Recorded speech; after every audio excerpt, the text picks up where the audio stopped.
नमस्कार, आप देख रहे हैं SPN9 न्यूज़। SPN9 न्यूज़ में इस वक्त खबर आ रही है राजस्थान से। बता दें आपको कि राजस्थान में 22 महीने बाद चुनाव है। अब तक के कार्यकाल में सरकार में उठापटक चलती रही।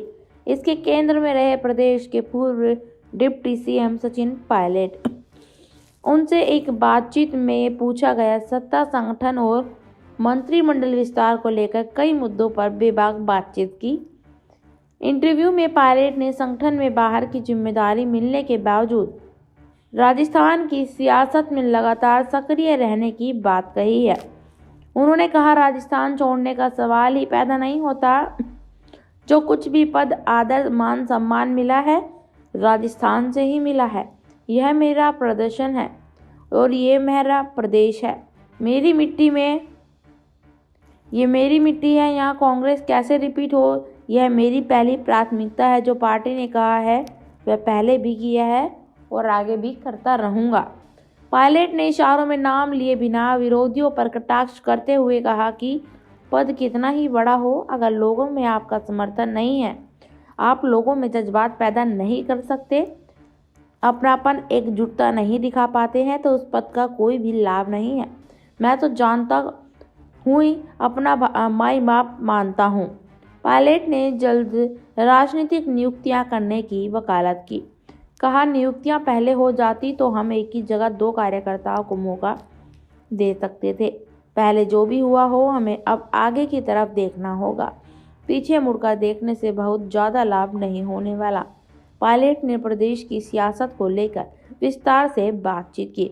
पायलट से हुई बातचीत के चुनिंदा अंश बताते हैं आपको। पायलट से सवाल पूछा गया, अलवर में बच्ची के साथ निर्भया जैसी दरिंदगी हुई, प्रियंका गांधी नहीं बोली, क्या उन्हें राजस्थान के अपराध नहीं दिखते?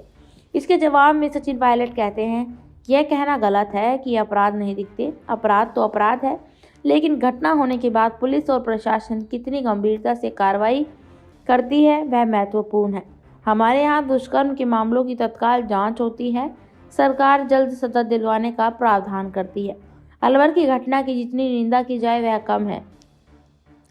इस तरह की हैवानियत करने वालों को इंसान की श्रेणी से बाहर निकाल देना चाहिए। इस घटना के अपराधियों को पकड़कर जल्द सजा दिलवाएंगे। हमारे मंत्री वहां गए, अपराध कहीं भी हो सकता है, लेकिन हम पीड़िता को कितनी जल्दी न्याय दिला सकते हैं, इस पर फोकस हो। इसके आगे उनसे सवाल पूछा गया कि आपके उठाए गए मुद्दों पर कितना काम पार्टी में आगे बढ़ा है। मंत्रिमंडल फेरबदल के बाद हालात जस के तस बताए जा रहे हैं।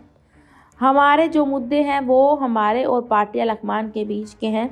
हमारा मुद्दा यही है कि राजस्थान में 30 साल से ज़्यादा समय से एक बार कांग्रेस, एक बार बीजेपी की सरकार की परिपाटी बनी हुई है, उसे बदलना है। जब दिल्ली में 3 बार कांग्रेस की सरकार बन सकती है, असम में 3 बार बन सकती है, आंध्र में सरकार बन सकती है, हरियाणा में दोबारा बन सकती है, तो राजस्थान में सरकार दोबारा क्यों नहीं बन सकती? जब हमारी सरकार के रहते चुनाव होते हैं तो हम कभी 50 पर तो कभी 21 पर आ जाते हैं।